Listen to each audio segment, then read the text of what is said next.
Realm presents Dead Air. Episode 2. 1. My phone rings way earlier on Monday morning than I'm used to, especially after being up late for the show Saturday, then working back-to-back shifts at the Winner's Circle on Sunday. My stomach clenches. After my cousin's death, phone calls at odd hours make me anxious. No one calls late at night or early in the morning with good news. I fumble for my phone and freeze when I see the caller ID, Lexington Police Department. Instantly, I'm awake. My first thought is of Delilah. I'd put the police department number in my contacts after she died. I used to call them regularly, asking for updates on her case, but the answer was always the same. Nothing new. The phone chirps again, and I swipe to answer it. Hello? I sound tentative and scared, probably because I am. Mackenzie Walker, please. A crisp voice asks. This is she? The voice warms. This is Officer Letitia Matthews from the Lexington Police Department. We spoke about your records request last week. For a moment, I'm confused, my hazy morning thoughts still tangled up in Delilah. When I don't answer immediately, Officer Matthews adds, About the Peg Graham murder?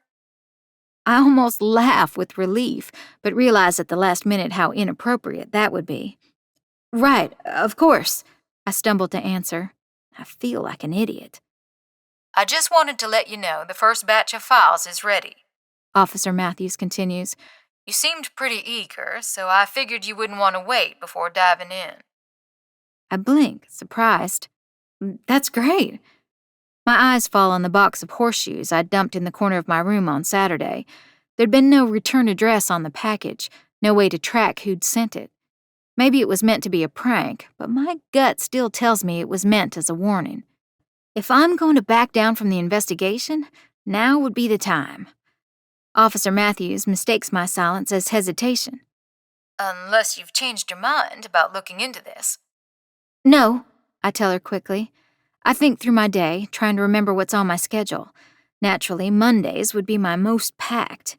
I had to pick up extra classes to graduate on time after taking a semester off. Is it okay if I drop by in the afternoon? There's a brief pause. Of course. Make sure to ask for me when you get here, okay, Mackenzie? Something about her tone leaves me a little uneasy, like she's still wary of my motives for looking into Peg Graham's murder. Or maybe I'm projecting. I try to summon my inner Mackenzie. Of course. I'll see you this afternoon, Officer Matthews. I spend the day with a hyped-up sense of anticipation, not only because I'll finally be getting my hands on the official police files, but also because my last class in the afternoon is Anthro, the one I share with Ryan Graham Carlisle. I'm nervous to see him again. During my visit to the farm, he'd been more open about his mother's murder than I'd expected. I felt like he was allowing me to see something about himself and his life that no one else ever had. It's made me think of him differently. Before, I'd considered him just another preppy rich kid, albeit one with a tragic past. But now, I'd caught a glimpse of how that tragedy had changed him. I'd seen the hole that his mother's death had left in his life. A hole similar to the one Delilah's death had left in my own life. Of course, there'd also been the moment on the bed when I thought he'd been about to kiss me. I keep reminding myself that it had been a ruse, a lie to explain my presence at the house, but part of it had felt like it could be real, like there might have been a hint of desire in Ryan's eyes. It's hard not to think that might change things between us, unless I've imagined the whole thing. That's the problem. I don't know how much to trust Ryan, or how much to trust myself around him. He's not in the lecture hall when I arrive, and I have to force myself to focus on the professor instead of glancing toward the door, waiting for him. When class is finally over, I scan the room. No Ryan. Feeling more disappointed than I have any right to, I shove my laptop into my bag and start for the door. Ryan's waiting for me in the hallway. His eyes light up when he spots me, and I feel an instant flutter in my stomach. Hey, I say. I force myself not to glance at his lips. I feel awkward and overly aware of my body. How was the rest of your weekend? He shrugs. Okay. He doesn't elaborate or explain why he was missing from class, or even really look me in the eye. Got a second? I nod and follow him outside. He seems preoccupied. I wonder if he's second-guessing our partnership, maybe even second-guessing me doing the radio show at all. Neither of us says anything as he leads me to the same grassy spot as before. He turns to face me. Yeah, He runs a hand up the back of his head and looks down. I wanted to apologize for Saturday. The, stuff on the bed. My heart sinks. Oh. It's the only thing I can think to say, and I immediately regret how disappointed it makes me sound. Ryan must think I'm expecting more of an explanation, because he rushes on. I realize it came out of the blue, and I shouldn't have put you in that position. Right, I say, still trying to figure out what the appropriate response here is. He nods, assuming we're on the same page. I just didn't want you to think I meant anything by it. The hits just keep on coming. I force a smile. No, of course not. Obviously, my family can't know about this, what we're doing. I need this conversation to be over. I'm not sure I can handle him finding another way to explain exactly how uninterested he is in me. I pivot to the investigation. I heard from the police station this morning. The records for the case are ready. If he's startled by the abrupt change in topic, he doesn't show it. Have you looked through them yet? I shake my head. I was planning to pick them up on my way home. He looks at me expectantly, like he's waiting for me to say something more. I try to remind myself that I'm supposed to be Mackenzie around him, confident and bold. Do you want to come with me? He grins. I'll drive.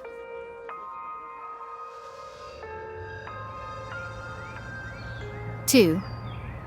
I'm not sure what kind of car I expected Ryan to drive. Maybe something flashy, like a bright red Porsche or Bentley or some other fancy import I can't pronounce. Instead, he leads me toward a pickup truck and opens the passenger door for me. I hesitate only a second before sliding in.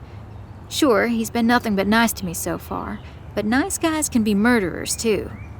While he jogs around to the driver's side, I double-check that my location information on my phone is turned on, just in case Ryan decides to kidnap me.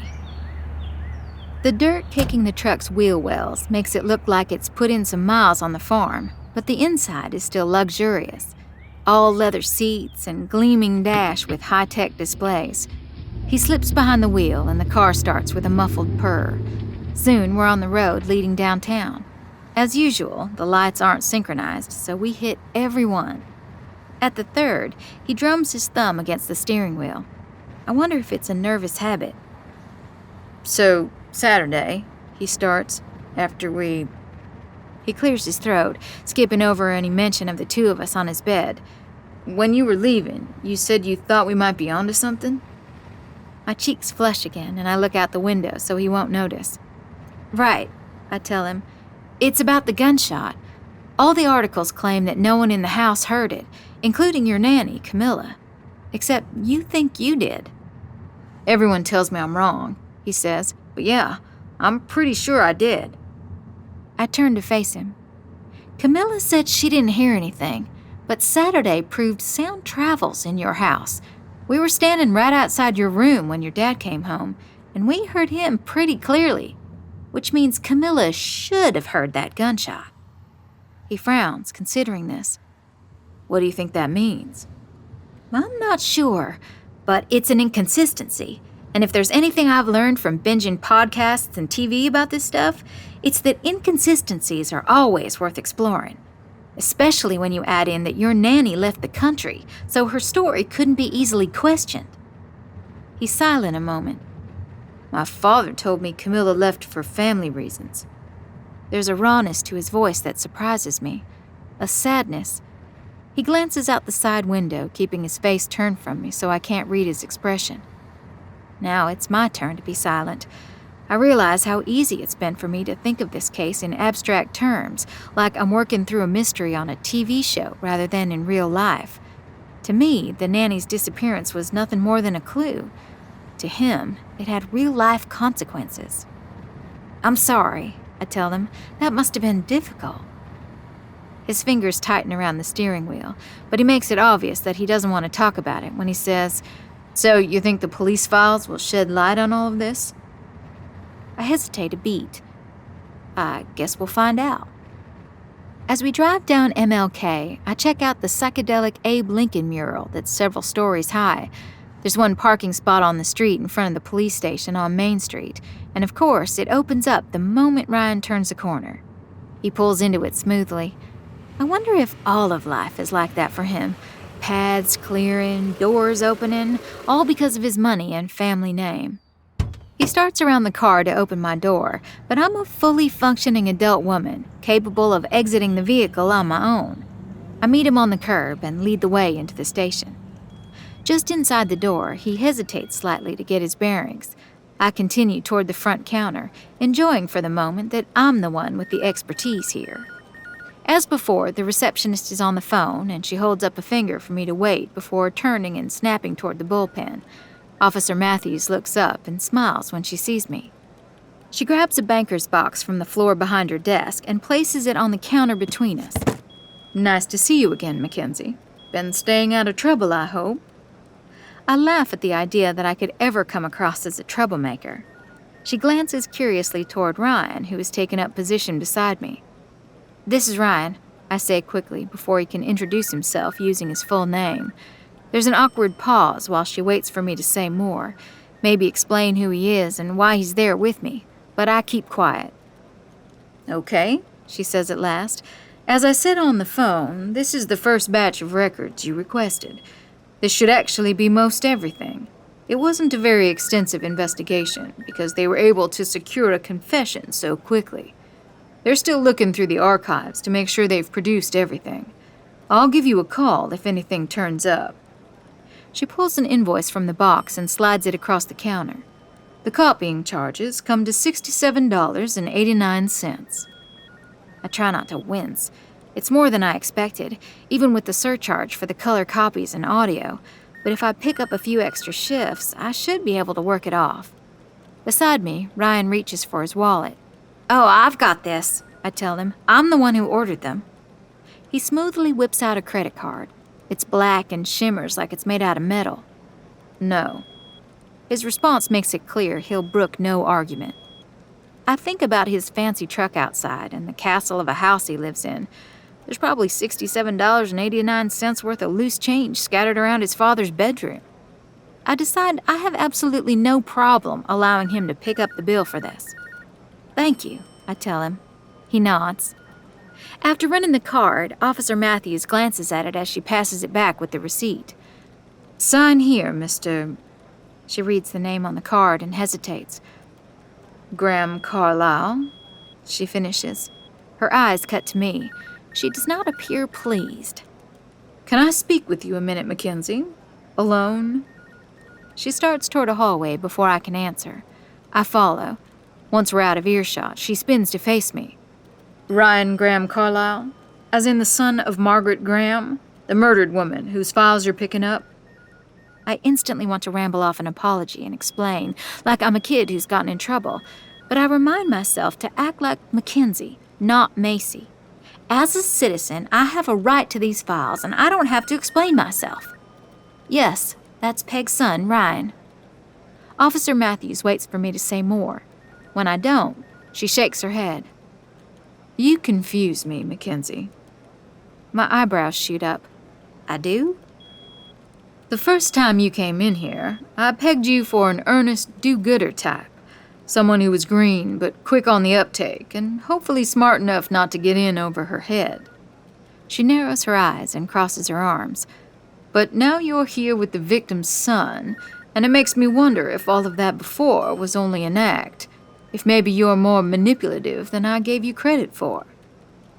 Annie Mackenzie, bravado inside me, instantly vanishes. Macy, with all her insecurities and worries, roars to the surface. "What? No," I blurt. "It's not like that at all. He's the one who tracked me down and wanted to help." Officer Matthews doesn't appear totally convinced. I hate the idea of her thinking poorly of me, especially since before she'd been so willing to help. "I don't have any nefarious intentions with this project," I tell her, almost begging her to believe me. I promise. I just want to tell Peg's story as truthfully and honestly as I can. That's what Ryan wants, too. She purses her lips. I told you before to be careful, and the fact that you've gotten the victim's family wrapped up in this now doesn't sit well with me. She shakes her head. You gonna let him see those files you ordered? I hadn't really thought about it. I assumed so, since he was there with me to pick them up. I figured he would probably want to. Police files aren't like the news, she warns me.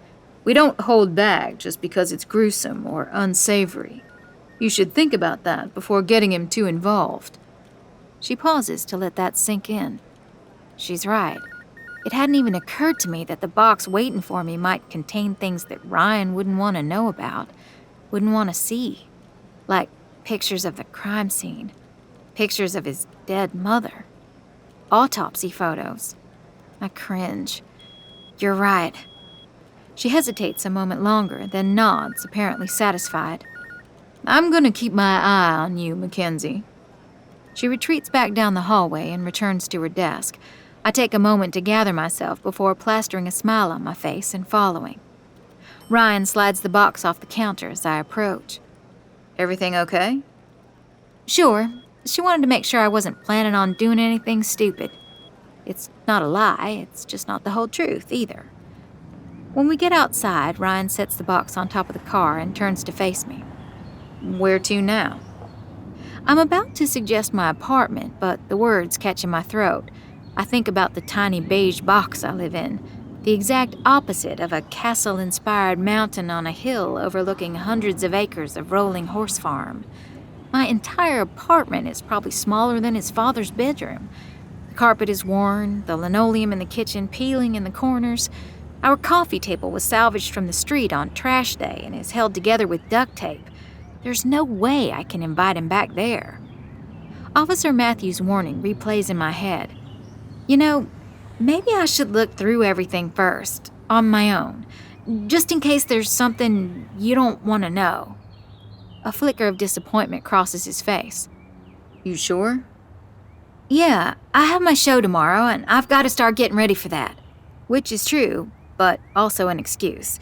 How about if I call if I have any questions or come across something I could use your help with? I sense he wants to protest. Instead, he grabs the box from on top of the car and sets it in the back. I'll drop you off. I cringe. As much as I don't want him to see where I live, I really don't want to lug this box of documents all the way home. Thanks. 3. I'm keenly aware of Ryan in his car downstairs, engine idling, watching as I jam the box against my hip so I can pull my keys from my pocket. I realize when I twist the knob, however, that it's unlocked, and I swallow a curse as the door swings open. I turn and wave to Ryan as he flashes his high beams in acknowledgement before pulling away. Inside, Kara's sprawled on the couch, an empty takeout container from work on the coffee table, and the TV tuned to Real Housewives repeats. She's still wearing her bartender uniform of black skirt and tank top. Deadbolt, I remind her. She lifts a shoulder. I figured you'd be coming home soon. That's not the point. She interrupts. She's heard it all before. What's in the box? She seems genuinely interested, which is why it's nearly impossible to ever stay upset with her. Research for a paper. It's technically true, since I'm getting extra credit for the radio show. She still doesn't know about my gig as Mackenzie, radio host extraordinaire. No one does. Well, except for Ryan. It's not that I don't want Kara or my other friends to know about my show. It's more that when I first started, I didn't tell anyone because I didn't want to be nervous thinking about them out there listening, even if I was only playing music most of the time, and they would have listened. That's what friends do. Now I've gotten used to having this alter ego, and I don't know how to admit I've been keeping this secret. I can't tell Kara about Peg, or Ryan, I realize, without fessing up about Mackenzie. It's just easier to keep the whole thing to myself. Kara's nose wrinkles. Ugh, all that research and writing. That's why I'm not a journalism major. When's it due? I admit that perhaps I haven't thought this lie through. Not for a couple of weeks. Great! Then you can totally come out with us tonight. Bunky's band is playing at Al's later. I try to appear tempted by the offer so I don't hurt her feelings. I should really get started on this research, see if I can wrap my mind around the project. Tomorrow then? Trivia at West 6th? She looks so hopeful that I hate turning her down.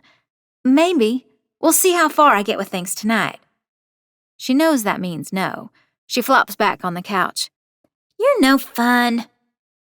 I don't disagree with her.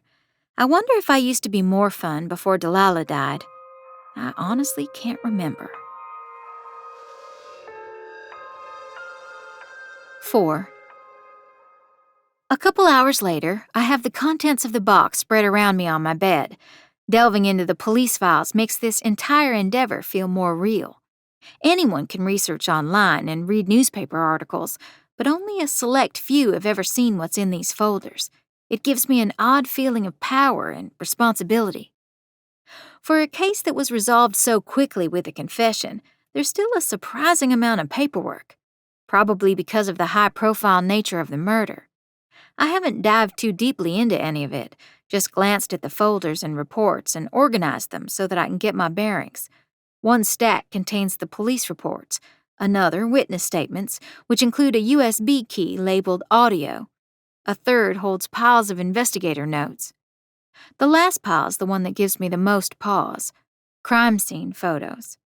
It looks like the originals have been taken with a film camera, and I've been given color photocopies of the prints. The quality isn't super high, but I'm kind of thankful for that. I don't really need to see all that blood in HD. What's strange is how many of the photos are so mundane. There are shots of the bedroom, of the bed, the dresser, the closet, the bathroom, the shoes tossed in the corner, the doorway.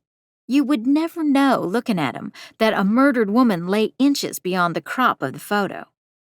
It gives me the chills to think back to my visit to Heartstone Farm a few days ago and realize just how little had changed in the 18 years since Peg's death. The photos of the victim herself are tucked into a separate envelope, and I have to take a deep breath before I open it. And then I see Peg. She's lying on her back near the foot of the bed. There's less blood soaking the carpet around her than I expected, though a dark stain covers her chest. Her right hand is flung to the side, fingers wrapped tight around a horseshoe. Her shirt is rucked up slightly, exposing a strip of midriff above her riding pants. Her boots are a glistening black leather. Thankfully, she fell in such a way that her hair covers most of her face. I'm not sure I want to see her expression. I'm both repulsed and fascinated. I've never seen a dead body before, except on the news, and those pictures are always blurred out, the most gruesome details obscured from the viewer. Here, there's no blurring, no black censor banner. Every angle is captured, every detail recorded. I can't look away, and I flip through the pictures almost greedily. Then it hits me. This is Ryan's mom. She was a person with thoughts and feelings and ambitions and fears, just like me, just like Delilah. I drop the photos. My stomach heaves. I'm suddenly very aware that somewhere out there is a file like this for my cousin, with pictures of her dead body sprawled across an anonymous hotel room bed. How would I feel if some stranger, some wannabe amateur sleuth, was pawing through them for some stupid radio show? What am I even doing?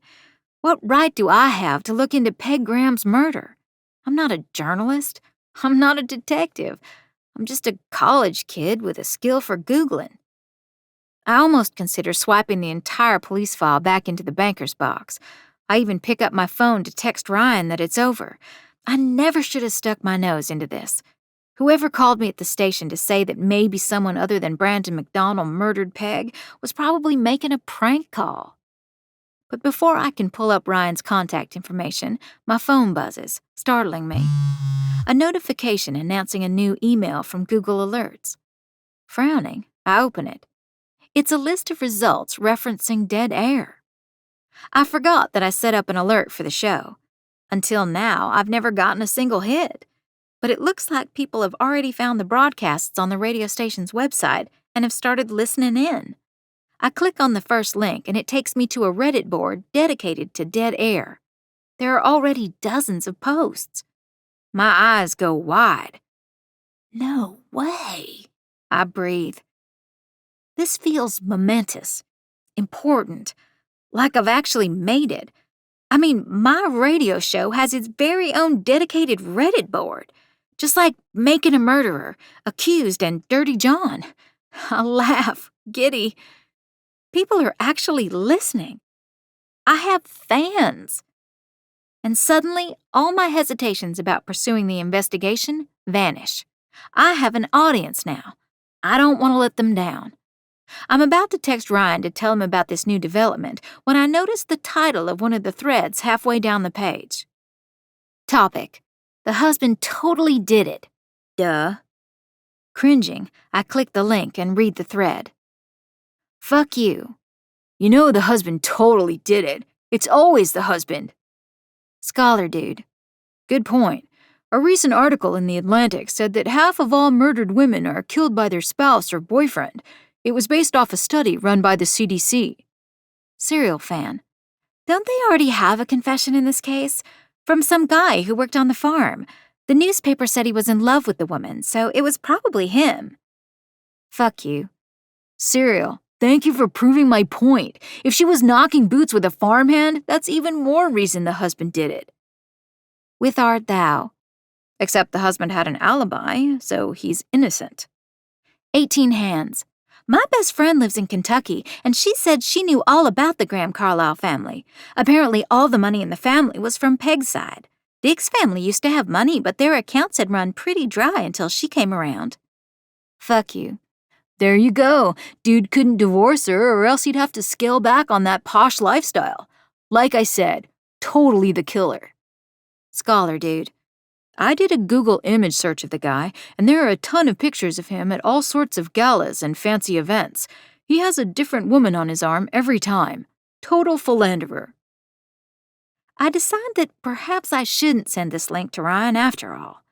I lean back against the headboard, suddenly keenly aware of just how awkward the arrangement between us is. How in the world am I supposed to broach this with Ryan? Am I simply supposed to text him and ask, "Hey, what do you think the odds are that your dad killed your mom?" I groan at the thought. The problem is, the Redditors make a good point. If Brandon didn't murder Peg, then the next logical suspect is the husband. I do a search for the article Scholar Dude mentioned, and the statistics are staggering. Of the 10,018 cases of murdered women that the CDC investigated, 5,124 of them were killed by a current or former romantic partner. Only 16% were killed by a stranger, which means it's likely Peg knew her murderer, and even more likely that it was her husband. I have to remind myself that when Ryan offered to help, he knew what he was getting into. He's an adult, but it's not up to me to decide what he can and can't handle. Besides, I have listeners. I have fans. I have people relying on me to get the truth. I can't let them down. 5. Despite the late night, I wake up early the next morning. The first thing I do is check Reddit. I'm shocked to find more than a dozen new conversations. Most are about Dick Carlisle, playing off the earlier thread about his guilt. I sit up in bed and start reading. Topic: Money motives. Scholar dude. I started thinking about motive. Sure, it's easy to say the husband did it, but did he have a reason to? So I started tracing the money. Check it out. 1. I searched the Register of Deeds office and only Peg Graham's name was on the deed for Hearthstone, so Dick didn't have any ownership. 2. Divorce wouldn't have ended well for Dick. Kentucky is an equitable distribution state, which means anything Peg brought to the marriage would be considered hers. Since she owned Hearthstone before they got married, he wouldn't get a cut of it if they divorced. 3. It seems rumors about the Carlisles having financial issues might be true. There were a lot of mortgages taken out against the property in the late 80s and early 90s. Looks like they were paid off right around the time Dick and Peg got married. Bottom line, this guy had a motive. Money.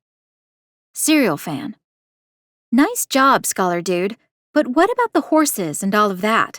Isn't that where most folks earn all their money in horse racing? Would he get a cut of that in a divorce? Scholar dude.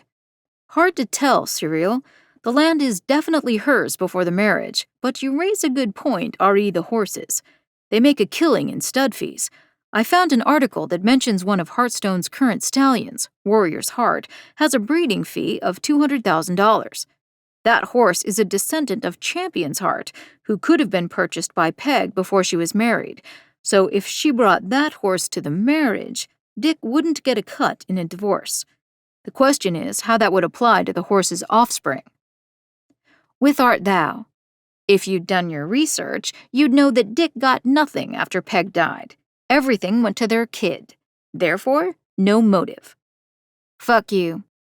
There goes our lead suspect. Sad trombone. Pod Esquire. While your post may be technically true with R, it's not entirely accurate. From looking at Peg's will, since it was probated, it's public information, she left her entire estate to a trust, which isn't surprising. And since Hearthstone is now owned by the Ryan Graham Carlisle Living Trust, I think it's safe to assume that the trust benefits her son. Like you said, that would seem to indicate Dick didn't have a motive since he didn't stand to benefit. However, I've done a lot of estate planning in my career, and the setup we almost always use is one in which the assets are placed in a trust for the child, but the surviving parent is listed as the trustee, with broad authority to dictate how the money is spent. Basically, the assets belong to the kid, but in practice, they may as well be Dick's. Therefore, Dick does indeed have a potential financial motive. Fuck you. I told you, the dude is sketch. I slump into my pillows, stunned by the amount of information these strangers have been able to dig up overnight. It hadn't occurred to me to look up mortgages or deeds or anything like that. I wouldn't even have known where to begin. A stress headache begins to throb behind my eyes. These random strangers know more about this case than I do, and they don't even have the police files or access to Ryan and the family itself. I'm way out of my depth here, and yet I've made it this far. There wouldn't be renewed interest in the case if it weren't for me. I've started something important. Mackenzie would never back down, I remind myself. She wouldn't be cowed or intimidated. With that in mind, I pull out my journalism notebook and start making notes for my next show. If I'm going to run with any of this new information, I'll have to confirm it, which means I have some research to do before going on air. 6. Please state your name for the record. Dick Carlisle. I was Peg's husband. Can you tell me a little bit about your relationship with your wife? She was my everything. And you were the one to find her body? Yes. She was in our bedroom. I press pause and cut in to add my own narration. Dick Carlisle had been married to Peg Graham for 5 years. They had a 3-year-old child together. They ran a successful business. One of their thoroughbreds had even won the Kentucky Derby. By all accounts, they were the perfect couple, loving and devoted. I hit play again. Mr. Carlisle, I know you've been through a lot, and I appreciate your willingness to speak with us this morning. Please understand that I have to ask, did you and your wife ever have any fights or physical altercations? No, never. I would never hurt Peg. Margaret Graham was the founder of Hearthstone Farm, right? Yes, but we ran it together, of course. It's a family business. Of course. Do you have any ownership interest in the farm? I'm not sure how that's relevant. Well, we're just making sure we have a full financial picture for the file, which means we need to understand what happens to Margaret Graham's estate after her death. I did not kill my wife. I let that last clip breathe, waiting a long moment before cutting in again. Based on what we've learned in media law class, the truth is an absolute defense against lawsuits for libel and slander, and since Dick is arguably a public figure, he'd have a tough time making a case. So I press the mic button and say, "But what if he did?" I know what you're probably thinking. Wait, hasn't someone already been convicted of Peg's murder? Didn't someone confess 18 years ago? The answer is yes. This interview with Dick Carlisle was conducted the morning after Peg's murder. Within hours of the interview, one of the Heartstone stable workers, an Irishman named Brandon McDonnell, called 911 to confess to the murder. Understandably, that put an end to the investigation. I pause. But what would have happened if McDonnell hadn't confessed? What would have happened if the Lexington Police Department had kept investigating, had kept digging? Who else might have landed on their suspect list? I pause again, letting the listener contemplate the question. Then I give the intro to my show. Welcome to Dead Air, where M is now for midnight, Mackenzie, and murder. In the last episode, I introduced you to Margaret Peg Graham, millionaire heiress, horse trainer, socialite, mother, murder victim, and wife. In tonight's episode, I want to take a deeper look at one of the most obvious potential suspects, Richard Ryan Carlisle Jr., also known as Peg's husband, Dick. After all, isn't it always the husband? I push a slider, and the first notes of Every Breath You Take by The Police begins to play. I lean back in my chair, letting out a long breath. My heart races. My fingers tremble with adrenaline. I feel a total rush. I love being Mackenzie. When the song ends, I lean back toward the mic. So, let's start with the answer to the question I know you're all asking. Where exactly was Dick the night of his wife's murder? Here's some more audio of the interview between the lead detective, Lynn Brockman, and Dick himself. Do you know if your wife had any enemies? No, everyone loved Peg. Maybe someone loved her too much. All right. Can you give me a list of folks who were at Heartstone that day, plus anyone who would have access to the house? Of course. There was the farm staff, but they were out on the property. My son Ryan, his nanny Camilla, and the housekeeper. Or was it her day off? Peg was always in charge of the schedule. All right. One last question, and I have to ask Mr. Carlisle. I'm sure you understand the position I'm in. But where were you on the night of Peg's murder? At a dinner party. Without your wife? She, wasn't feeling well. Okay. Just for formality's sake, can anyone confirm your presence at that party? I'll make a list and have it for you this afternoon. So here's the problem. I've looked through the police file. That list that Dick Carlisle promised to make, it's not in there. There's no record that his alibi was ever corroborated. I pause, letting that piece of information sit for a moment, letting listeners wrap their minds around it, wondering if they feel the same little thrill that I did when I figured it out. In fact, the police file as a whole is remarkably thin when it comes to Dick Carlisle, which is odd, given that the husband is almost always the first suspect. I cue up the next song on the playlist, Beyoncé's Beautiful Liar. As the last note fades away, I cut back in. Okay, I can hear some of you thinking, maybe his alibi is on shaky ground, but what about motive? That's an excellent question, and I happen to have some potential answers. I dive into the information surrounding Dick's finances. As I'm wrapping up, the light on the phone blinks red, announcing a caller. I'm about to answer it with a plain hello, but then I figure I should jazz it up a bit, try something bolder and more confident. I hit a button to broadcast the call, and then answer, "You've got Mackenzie here, and you're on the air. Who's this?" Oh, hi, I'm Karen. It's a young woman, probably a college student, with a West Coast accent. Yeah, so here's my question. What if Peg was really into the McDonnell guy and she was just lying about being sick? As an excuse, so she could be alone with him? A second light flashes on the phone. It's another call. That's a good point, Karen, but so far, there's no indication that Peg returned McDonald's affections. In fact, in his confession, he states that's the reason he killed her. Oh. She sounds disappointed. But thanks for listening, and thanks for calling. I switch to the next line as a third lights up. I'm totally on a roll.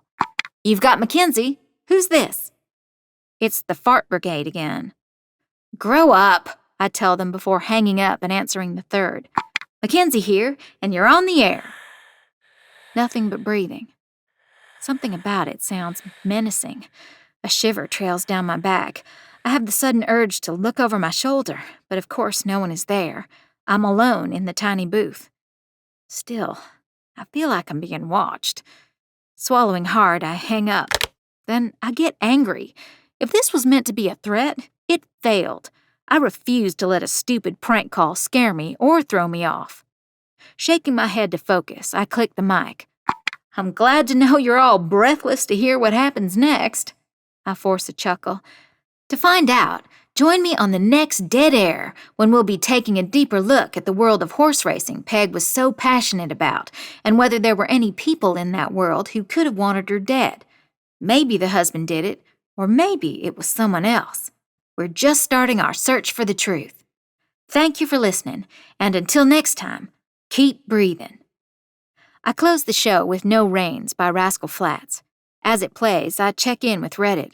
The users are going nuts over the broadcast already, responding to the points I made on the show and adding their own theories.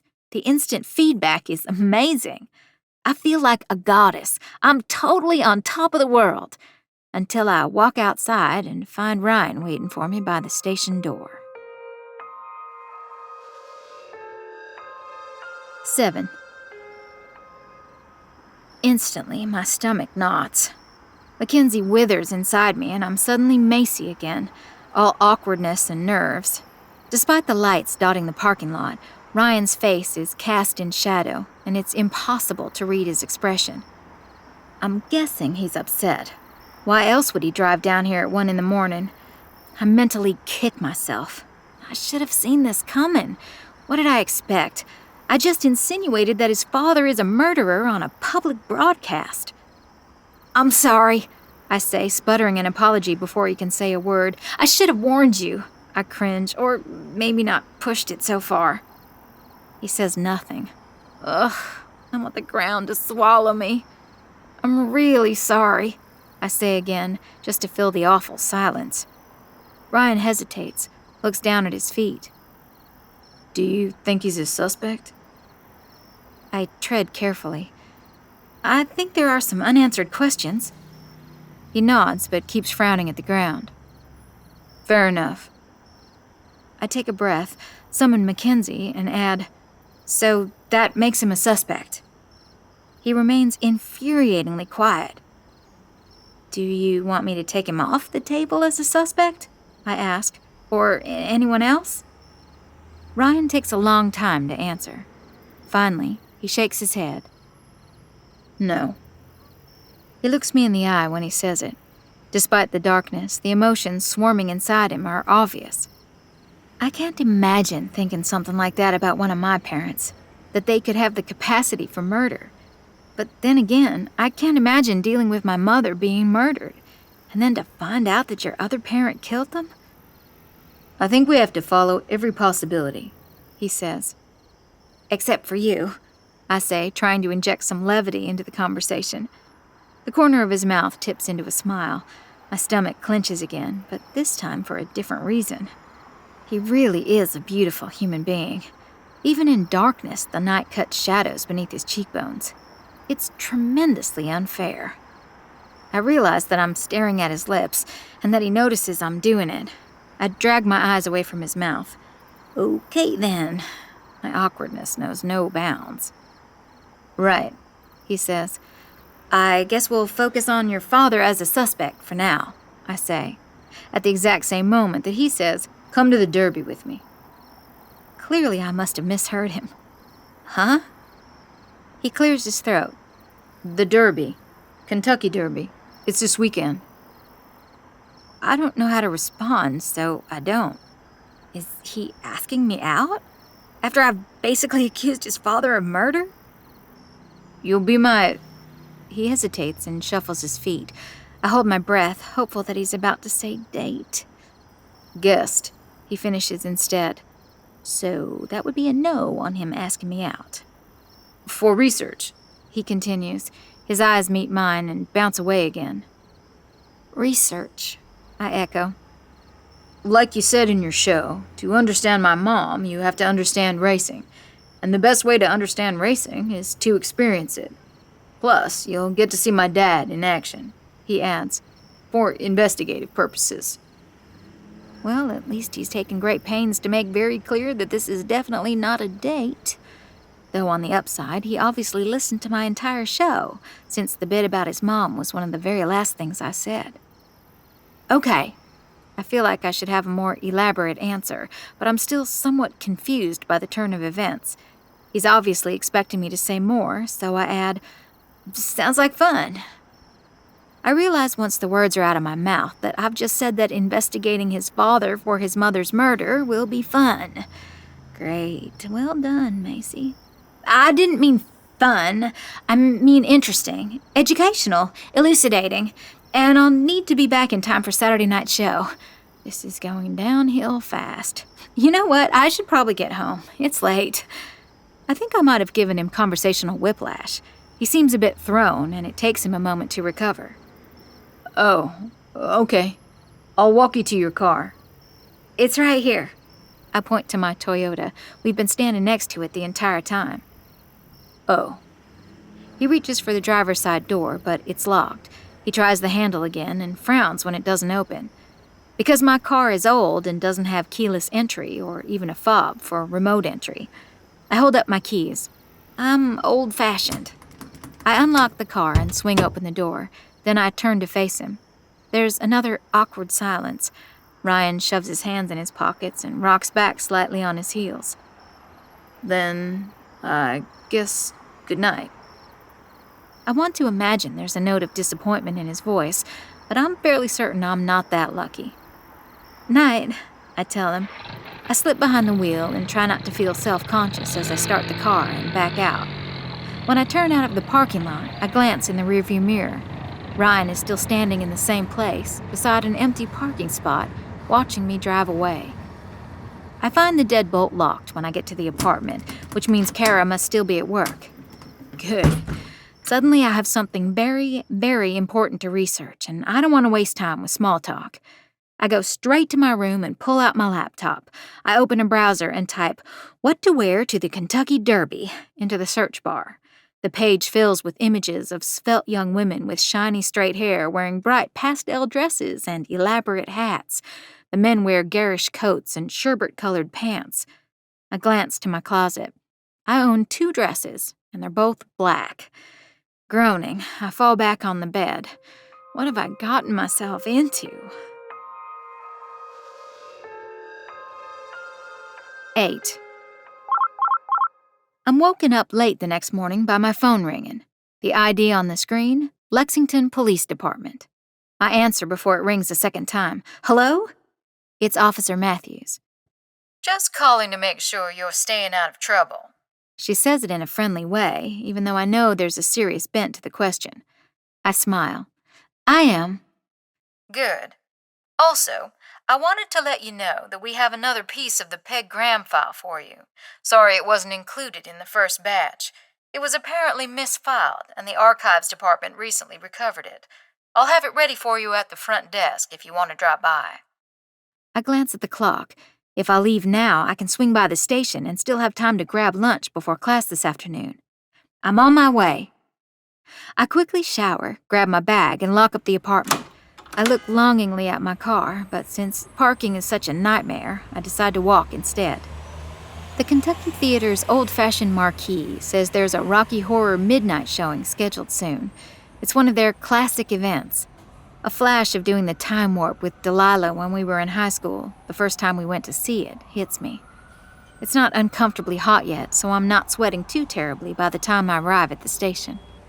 Officer Matthews sees me the moment I step inside, and she meets me at the reception counter. She's holding a very thin folder in one hand. Your friend not here with you today? She asks, even though the answer is obvious. He's got class. The lie surprises me, mostly because there's no reason for it. It's not like there's anything wrong with Ryan helping me out with this investigation. Yet I can tell Officer Matthews disapproves, and I don't want to hear another lecture. I also hate disappointing her. Everything go okay with the documents you picked up already? She seems genuinely curious, but I still haven't figured out how much I trust her. The reality is, if the wrong guy went to jail for Peg's murder, it will look bad for the police. I wouldn't put it past them to keep an eye on me. They have a vested interest in my investigation going away quietly, without any surprises. Which means I can't tell if Officer Matthews' interest in me is out of a genuine desire to protect me or her department. I have to be careful how I answer. I shrug. So far, I'm still working my way through everything. She lets a beat or two of silence fill the space. It's an investigative technique. People generally hate dead air and will rush to fill it. But I know the trick, and so I stay quiet. Well, like I said before, you come to me if you have any questions or concerns. She sets the folder between us. No charge. It's only 2 pages. I'm surprised that it's only 2 documents and that they're not making me pay for them. Thanks. She nods. Good luck, Mackenzie. I wait until I'm outside before flipping through the contents. The first sheet of paper is a color copy of a photograph. It's of several men in tuxedos standing at the base of an elaborately carved staircase. There's one face I recognize instantly. Dick Carlisle, younger by almost 2 decades. He's skinnier, though sporting the start of a middle-aged paunch. His hair is slicked back, his face tan, and his grin cocky. He looks like he's in his element. The bottom right corner sports an electronic date and time, the kind automatically added by cameras. I recognize it instantly, too. The date of Peg Graham's murder. This is a photograph corroborating Dick Carlisle's alibi. A sense of panic twists my stomach. I'd started to become convinced that Dick Carlisle was a viable candidate, especially after reading the Reddit threads this morning about his financial issues. If he actually has an alibi, I'm back to square one.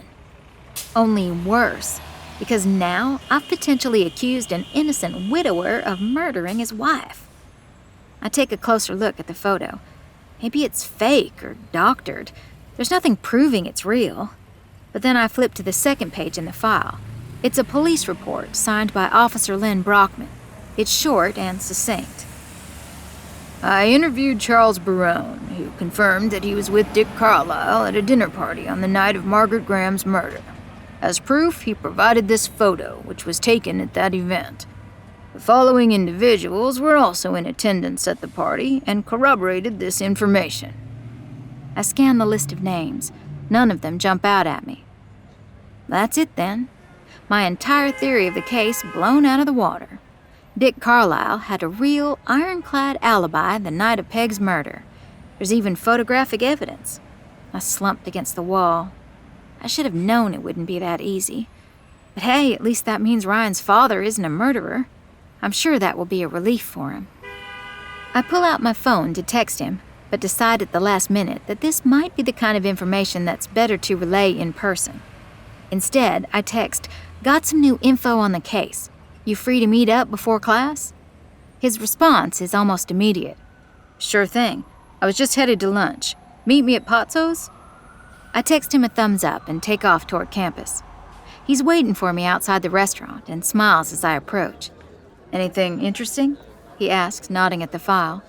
I slip out the photo and pass it to him. Yeah, corroboration of your dad's alibi. I wait for him to smile, celebrate, give any indication that he sees this as good news. Instead, he spends a long minute examining the photograph, a frown pinching the space between his eyebrows. You okay? I ask. He starts like he'd forgotten I was standing there. Yeah, of course. Well, let's go on in order. I'm starving. Once we're seated and have ordered, I pull out the photo again and place it between us. Everyone seems pretty dressed up for a dinner party. Is that just the way the jet-setting class rolls? He shrugs. Might have been a special event. It was derby season after all. Do you recognize any of the other men? Yeah, they were friends of my dad's. Most of them still are. I pick up the picture and peer at it, trying to see if anything stands out. Looks like they're all wearing some sort of pin, but it's too blurry to figure out what it is. I squint, hoping that might help. Maybe some sort of flower? What do you think? I ask, passing it to him. He barely even glances at the picture. Hard to tell. I drum my fingers, thinking, I wonder if there's a way to enhance the picture, like they do in the TV shows, so we can see what it is. I think they used to give out pins at some of the races back in the day. Either way, I don't see how digging into all that stuff helps the investigation. Honestly, I think we're better off focusing our energy on things that might be more relevant. I let out a sigh. Yeah, we just have to figure out what that is. And I have no idea where to begin. 9. Ryan's phone rings, and he excuses himself from the table to answer it. The minute he leaves, I pull out my own phone to check the dead air Reddit board. Already, I'm addicted, and I feel a rush when I find a new thread since this morning. Topic: I grew up a block away from Brandon McDonald. 4-leaf. I'm from Ireland, a little town called Athgarvan near Newbridge in Kildare. I've been visiting my friend in the States, and she told me about the show. I started listening on the station's website, and I realized that I know Brandon McDonald. I grew up just down the road from him. He was a few years older than me, but he was a good kid. His younger sister, Sarah, was a friend of mine, and he was always nice to her and to me. We lived in the kind of town where most folks had a hard time making ends meet, including the McDonalds. They weren't the only family who'd had a son go over to the States to find work on a farm so they could send back cash. I remember when the news came about the murder. The entire town was devastated. It was awful. The McDonald family moved away soon after, and I'd always been told it was because they were ashamed of what happened. They cut off old ties completely, didn't tell anyone where they were moving to or anything. After that, everyone pretty much forgot about them. Here's something interesting, though. A few years ago, I was walking in Cashel in Tipperary, which, if you don't know Ireland, is a pretty posh area. I passed a girl on the street who, I swear, was Sarah McDonald. I called out to her, and she turned, but when she saw who I was, she ducked into a fancy car and drove off. I asked my mum if she'd ever heard anything more about the McDonalds, and she said she'd heard rumours the McDonalds had moved near Cashel, and she'd assumed they'd gone to work on one of the big farms out there. But I swear, given what she was wearing and the rocks dangling from her ears, Sarah McDonald looked like she owned one of those estates, not like she worked on one. Fuck you. That's fishy as shit. Earth to Mackenzie. Everything okay? It's Ryan. I have no idea how long he's been standing by the table, but from the looks of it, he's tried to get my attention more than once. Oh, yeah, I tell him, but my mind is still spinning with this new information, trying to absorb what it means. The McDonald family had basically been living hand to mouth. Then their son confessed to murder, and suddenly they're wealthy. I fumble for my bag and push to my feet. I've got to go. To Anthro? I know. I'm in your class. He means it as a joke, but I'm way too focused on Brandon McDonald to take it that way. Home, I tell him. I'm already moving to the door, knocking against tables in my rush to leave. I have to go home. Something's come up. He chases after me. Everything okay? Do you need me to drive you? Do I? Should I tell him what I've just learned? I decide no, not yet. I want to chase this down on my own first. After the whole thing with his dad's alibi, the last thing I want to do is jump to yet another conclusion that's then proven wrong. It's fine, I tell him. I scramble for an excuse. My roommate locked herself out, and she has a shift starting soon, and she'll get fired if she's late again. I'm out the door at this point. I'll text later, I call to him over my shoulder.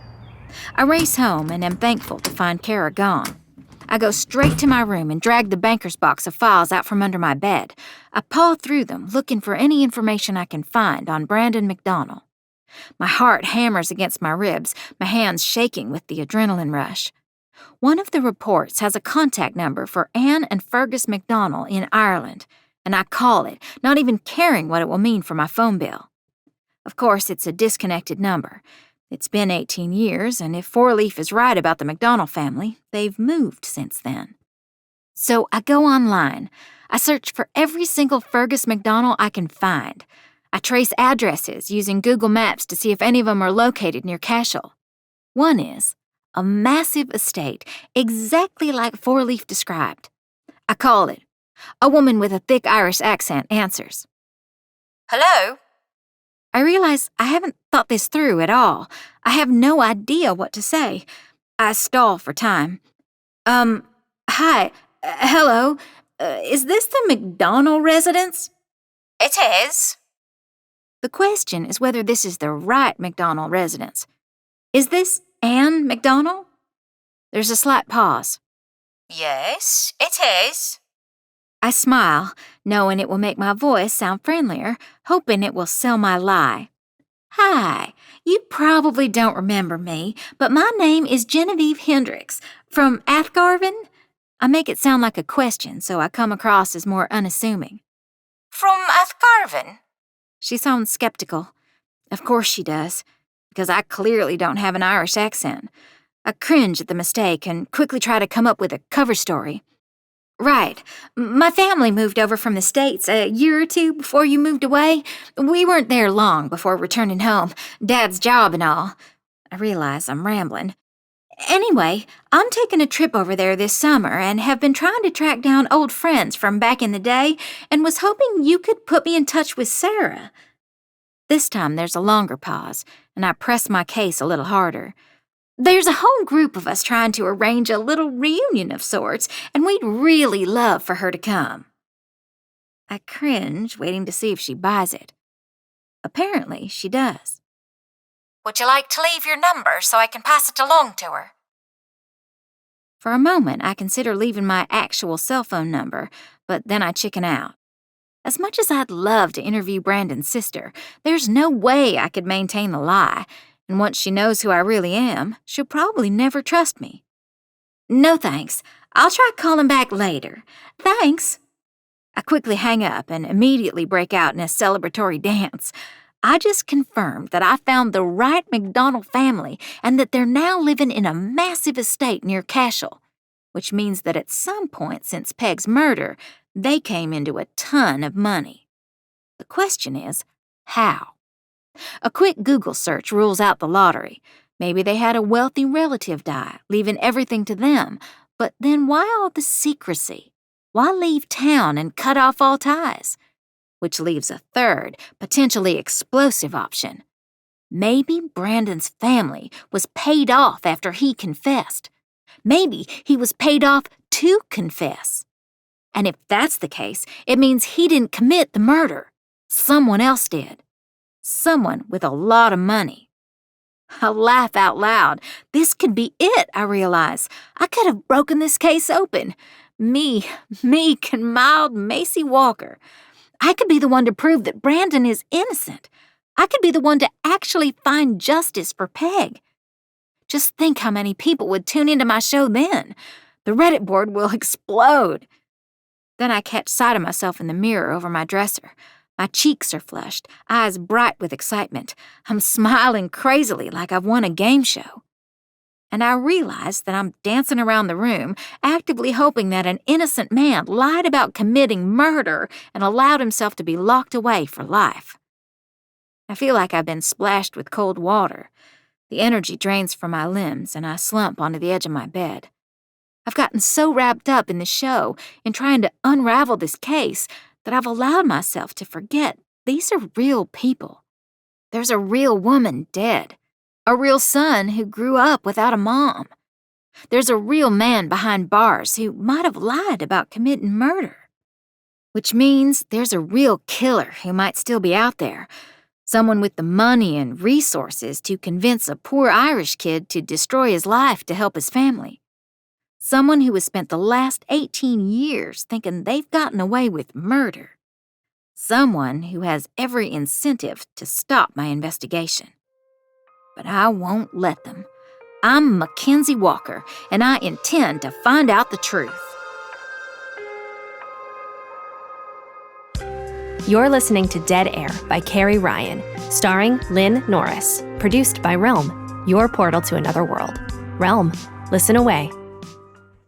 Dead Air is created by Gwenda Bond and written by Gwenda Bond, Rachel Caine, and Carrie Ryan. It is produced by Julian Yap and executive produced by Molly Barton. Audio production, sound design, editing, and theme music by Amanda Rose Smith.